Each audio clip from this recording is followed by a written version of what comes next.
오늘 우리에게 주시는 말씀은 여호수아 4장 15절에서 24절까지 말씀 봉독하겠습니다. 여호수아 4장 15절에서 24절까지 말씀입니다. 15절 말씀부터 제가 먼저 봉독하겠습니다. 주님께서 여호수아에게 말씀하셨다. 증거궤를 메고 있는 제사장들에게 명령하여 요단강에서 올라오게 하여라. 그래서 여호수아가 제사장들에게 요단강에서 올라오라고 명령을 내렸다. 주님의 언약궤를 맨 제사장들이 요단강 가운데서 올라와서 제사장들의 발바닥이 마른 땅을 밟는 순간 요단 강물이 다시 원래대로 흘러 전과 같이 강둑에 넘쳤다. 백성이 첫째 달 열흘에 요단강을 건너 여리고 동쪽 변두리 길가에 진을 쳤다. 여호수아는 요단강에서 가져온 돌 12개를 길갈에 세우고 이스라엘 자손에게 이렇게 말하였다. 당신들 자손이 훗날 그 아버지들에게 이 돌들의 뜻이 무엇인지를 묻거든 당신들은 자손에게 이렇게 알려주십시오. 이스라엘 백성이 이 요단강을 마른 땅으로 건넜다. 우리가 홍해를 다 건널 때까지 주 우리의 하나님이 우리 앞에서 그것을 마르게 하신 것과 같이 우리가 요단강을 다 건널 때까지 주 우리의 하나님이 요단강물을 마르게 하셨다. 그렇게 하신 것은 땅의 모든 백성이 주님의 능력이 얼마나 강하신가를 알도록 하고 우리가 영원토록 주 우리의 하나님을 경외하도록 하려는 것이다. 아멘. 오늘 말씀은 하나님께서 요단강을 건너는 것과 관련해서 여호수아에게 직접 말씀하시는 세 번째 단락입니다.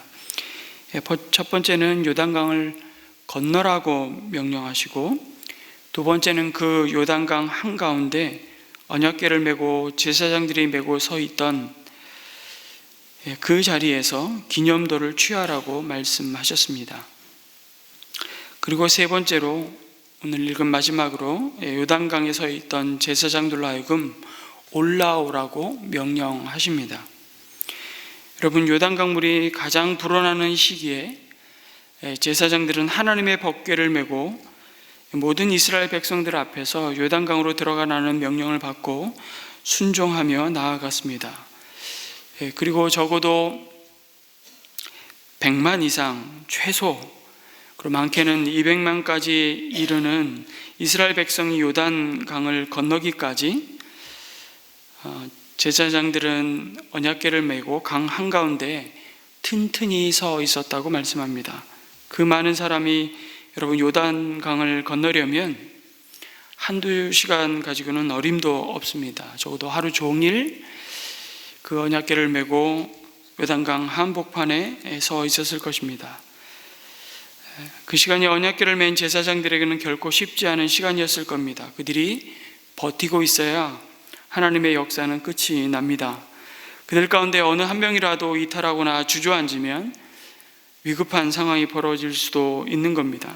하나님은 참 일을 복잡하게 하는 것 같습니다. 이왕 건너게 하실 건데 그냥 좀 편하게 건너가게 좀 하시지 왜 이렇게 여러 사람 고생시키는지 모르겠다 이런 생각을 해볼 수 있지 않습니까? 하나님은 언약궤를 맨 제사장들의 그 순종을 통해 일하셨습니다. 하나님의 약속은 이렇게 그 약속을 믿고 순종하는 자를 통해 이루어집니다. 그리고 그 순종 가운데 하나님의 약속과 능력을 경험한 자들은 그것이 바로 하나님의 은혜였음을 몸으로 고백하지 않을 수 없는 것입니다. 순종한 자만이 누리는 축복이 있습니다. 그 믿음의 비밀을 순종하는 자 외에는 알 수 없는 것이죠. 오늘 함께 읽은 여호수아서 말씀을 하나님 나라 큐티 본문의 제목에서 기적, 기억, 일상이라고 잡았습니다. 참 공감이 갑니다. 분명히 자연의 질서와 법칙을 넘어서는 초자연적인 기적이 일어났습니다. 한두 사람이 개인적으로 그냥 은밀하게 경험한 기적이 아니라 적어도 100만 명이 넘는 이스라엘 백성이 함께 적어도 수백 미터에 걸쳐 넘치는 강물이 뚝이 되어서 멈춰 서 있는 요단강을 마른 땅으로 건넜습니다. 누구도 부인할 수 없고 거부할 수 없는 기적을 맛보았습니다. 그리고 그들이 몸으로 경험한 기적은 이제 그들의 마음속에, 기억 속에 저장되었습니다. 그리고 전무후무한 기적을 뒤로 한 채 그들은 이전과 다를 바 없는 일상으로 돌아왔습니다. 그리고 말씀이 주어지는 것이죠. 과연 무엇이 달라진 것일까요? 이제 요단강을 마른 땅으로 건넌 이스라엘 백성에게는 요단강을 바라볼 때마다 이전에 그 요단강이 그냥 강이지 뭐 다를 게 있나, 그럴 수 없다는 것이죠. 매년 이맘때 요단강물이 넘실거리고 강둑에 차오르기 시작하면 요단강을 바라보는 그들의 마음은 전혀 다른 것을 기억하게 될 것입니다. 그러면서 어제와 다를 바 없는 일상이지만 그 일상이 참 지루하고 무의미하고 심지어 억울하기까지 한 일상이 아니라는 것입니다. 요단 강물은 다시 제자리로 돌아와야 합니다. 다시 요단강을 마른 땅으로 건넌 기적을 또 체험하고 싶어서 그 다음날 믿습니다 하고 요단강물로 뛰어 들어가면 돌아오는 답은 죽습니다. 항상 기적 같은 삶을 쫓아다니는 삶은 진짜 기적이 아닙니다. 기적 자체가 목적이 되는 삶을 하나님은 원하시지 않습니다. 일상의 삶이 기적입니다. 그 가운데 이미 약속하신 하나님의 말씀을 붙들고 매일매일 그 하나님과 동행하는 삶이 가장 복된 기적이요 우리에게 주신 축복의 삶입니다. 하나님께서 우리를 두신 그 자리에서 하나님의 뜻을 이루는 삶을 살라고 하십니다. 그래서 오늘 말씀에 보면 좀 특이한 표현을 합니다. 계속해서 제사장들이 요단강 한복판에서 메고 있었던 하나님의 법궤를 언약궤라고 표현했습니다. 하나님과 이스라엘 백성 사이에 맺은 언약, 나는 너희의 하나님이고 너희는 내 백성이라는 그 사실을 확인시켜주고 그 법궤 위에 언약궤 위에 언제나 그들과 함께 하심을 나타내는 표시로 구름 기둥과 불 기둥으로 광야에 함께 하셨던 하나님이 오늘 이제 요단강에서 올라오는 제사장들이 맨 법궤를 보면서 증거궤라고 표현하고 있습니다. 여러분, 증거궤라는 의미는 원래 이 증거라는 뜻은 생각나게 하는 상자라는 뜻입니다. 증거궤라는 원래 뜻을 풀이하면 생각나게 하는 상자, 에두투라는 게 생각나게 하는 것이라는 뜻이거든요. 언약궤를 맨 제사장들이 요단강을 건너 서편 마른 땅을 밟는 순간 요단강물이 다시 원래대로 흘러 전과 같이 강둑에 넘쳤다고 말씀합니다. 아니 이런 것까지 다 기록하십니까? 그런 것은 말하지 않아도 상식 아닙니까? 아니 이제 그것이 상식이 아니고 그 일상은 증거라고 말씀하시는 것입니다. 하나님이 행하시고 오늘도 여전히 우리 눈에 보기에는 강이 위에서 아래로 흐르는 건 그냥 당연하고 자연스럽고 자연법칙 아니야? 근데 그 일상이 하나님이 오늘도 그 일상 가운데 일하고 계심을 보게 되는 증거라고, 하나님의 하나님 되심을 생각나게 하는 그 일상이 기적이라고, 하나님만이 참 주이시며 창조주이시고 온 세상을 여전히 다스리시는 주권자이심을 증거하는 것입니다. 또 한편으로 보면 요단강물이 원래 제자리로 돌아왔다라는 것을 묵상하면 이제 돌아가지 말아라. 너희들이 지나온 광야의 삶으로 돌아가지 말아라. 이제 너희들은 건너갈 수 없는 길을 건너왔다. 또다시 홍해를 전적인 하나님의 은혜와 권능으로 이미 40여 년 전에 건너고서도 끊임없이 지나온 그 애굽을 그리워하며 원망과 불평과 불신과 불순종의 어리석음을 반복했다면 이제 그 실패의 역사를, 그 수치의 역사를 반복하지 말라고 말씀하시는 것입니다. 그래서 하나님은 그것을 망각하지 않고 기억하며 기념하라고 말씀하십니다. 12도를 취하여 싸우라고 하시고, 그곳은 바로 너희들이 지난 40여 년 동안 반복했던 그 수치를 굴러가게 하셨다라는 길갈이라는 말씀으로 그 돌을 쌓은 지명을 선포하고 있습니다. 그 수치가 뭘까요?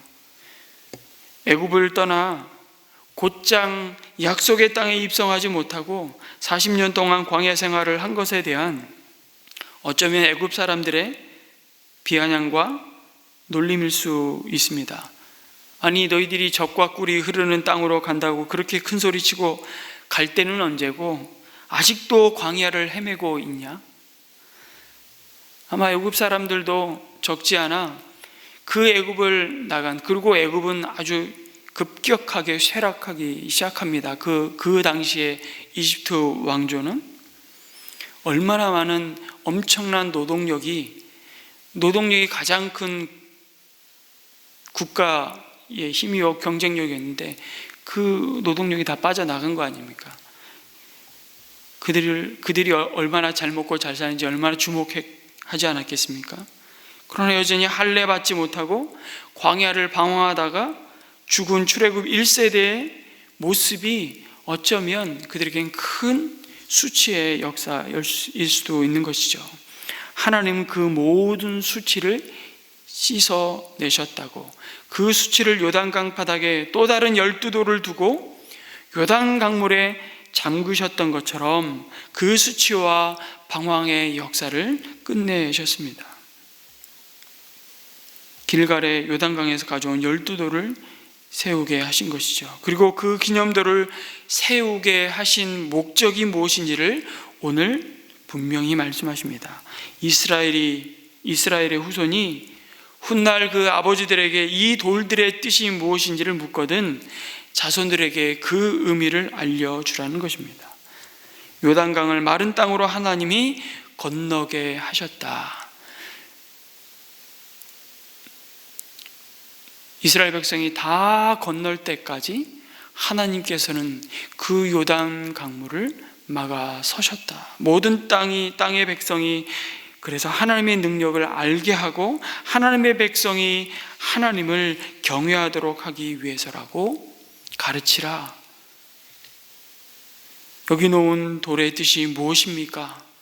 이렇게 묻는데 열심히 그것을 설명하는 사람들이, 가르치는 부모의 세대가 그 돌은 누가 들고서 여기까지 옮겨 놓았는지 아냐고 말하면서 그 돌을 나르면서 내가 얼마나 고생한지 아냐고, 그때 여호수아께서 그것을 요단강에서 취하여 가져오라고 할 때 내 기분이 어떠했는지 아냐고, 얼마나 무섭고 두려웠겠냐고, 언제 그 거센 강물이 휘몰아 나를 덮칠지도 모르는데 정말 마음이 힘들었지만 그것을 내가 가져왔다고, 그 돌이 얼마나 무거웠는지 그것을 수킬로미터 들고 오는데 정말 죽는 줄 알았다고, 그런데 그들이 어떤 종류인지 아냐.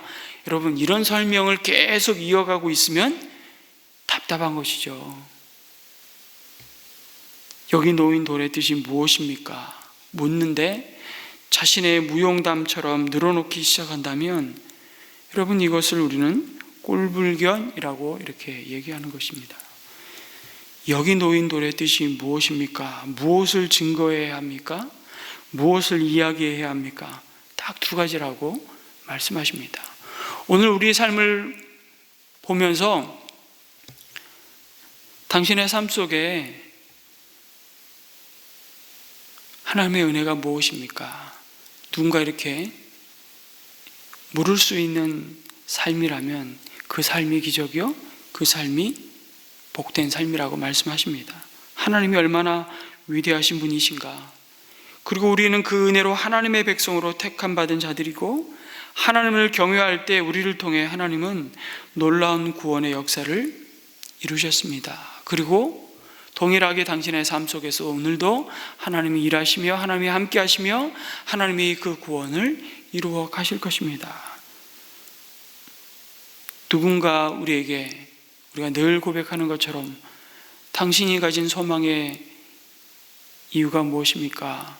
라고 묻거든 대답할 것을 항상 온유함과 두려움과 겸손함으로 예배하고 준비하는 삶을 살라고 오늘 이 요단강 물이 다시 제자리로, 원래의 자리로 돌아오고 나서 하나님의 약속의 땅 가나안 서편에 발을 디딘 백성을 향해서 기념도를 세우라고 말씀하신 이유와 목적을 이렇게 가르치고 있습니다. 하나님이 요단강 바닥에서 취한 12돌을 길갈에 세우라고 명령하시면서 당신들은 자손에게 이렇게 알려주십시오. 이스라엘 백성이 요단강을 마른 땅으로 건넜습니다. 우리가 홍해를 다 건널 때까지 주 우리의 하나님이 우리 앞에서 그것을 마르게 하신 것과 같이 우리가 요단강을 다 건널 때까지 주 우리의 하나님이 요단강 물을 마르게 하셨다. 이전에 하나님은 이스라엘 백성들을 여러분 광야에 들어가게 하셨습니다. 그리고 광야 40년 동안 이스라엘 백성들을 책임지셨습니다. 하나님은 구름 기둥과 불 기둥으로 그들을 인도하셨고 하늘의 만나와 반석에서 나온 물로 먹이셨습니다. 그렇기에 하나님이 이스라엘 백성들을 가나안 땅으로 인도하셨다면 이제 이스라엘 백성들이 이 가나안 땅에서 살아남는 그 모든 과정도 하나님이 책임지실 것입니다 라는 뜻입니다. 그 이야기를 하고 있는 것이죠. 아니, 그 이야기를 하라고. 그 증거가 증거계를 메고 서 있었던 제사장들의 입을 통해서 하나님의 말씀으로 가르쳐졌고, 그들이 두 눈으로 볼 수 있도록 확인하도록 우리는 늘 끊임없이 망각하고 그 우리의 기억에서 하나님이 주신 은혜, 이미 누리게 하시고 소유하게 하신 것은 자꾸 잊어버리잖아요. 그리고 없는 것을 불평하기에 하나님 그 두 눈으로 볼 수 있도록 증거의 돌을 세우게 하셨던 겁니다. 중요한 것은 이스라엘 백성들이 끝까지 하나님을 의지하느냐라는 것입니다. 그리고 하나님이 이미 베푸신 은혜를 망각하지 않고 기억하며 그 믿음의 유산을 이어가야 할 사명을 신실하게 감당하라고 말씀하십니다. 우리가 주님의 이름으로 모일 때마다 주식 어저께 또 폭락했대, 부동산 늘 우리의 관심이죠. 우리 자녀들의 또 이제 입시가 얼마 남지 않았습니다. 수능을 앞두고 있는 우리 자녀들을 바라볼 때마다 정말 우리는 그런 고민들을 늘 하고 삽니다. 우리 다음 세대 자녀들이 먹거리가 뭘까? 우리 목장에서 우리가 나눠야 할 우리 일상의 기도의 제목이기도 하지만 우리의 건강의 이야기, 우리의 염려와 두려움의 이야기, 그러나 우리가 궁극적으로 증거하며 나누어야 할 이야기는 그 속에서도 하나님이 주신 그 하나님의 일하심과 그 속에서 우리에게 주신 은혜에 대한 감사요, 하나님이 행하신 그 일의 자랑이라고 말씀합니다. 여러분은 하나님의 역사를 기념할 나의 길갈이 어디입니까? 나의 길갈을 기억하고 전함으로 나의 자녀와 주위 사람들이 하나님을 경외하는 자가 되어 가기를 소망했으면 좋겠습니다. 이 일 도울들의 뜻이 무엇이냐 물어보는 인생이 되게 하여 주시옵소서. 대답할 것이 있는 인생이 되기를 기도했으면 좋겠습니다. 하나님이 살리신 일을 기억하며 감사하고 하나님께 영광을 돌리게 하여 주시옵소서. 그 믿음을 이어주고 이어받는 그 믿음의 가정으로 세워지게 하여 주시옵소서. 오늘 이 아침에 하나님 앞에 이 기도를 올려드리고 각자 가지고 나오신 기도의 제목들을 하나님 앞에 올려드리도록 하겠습니다.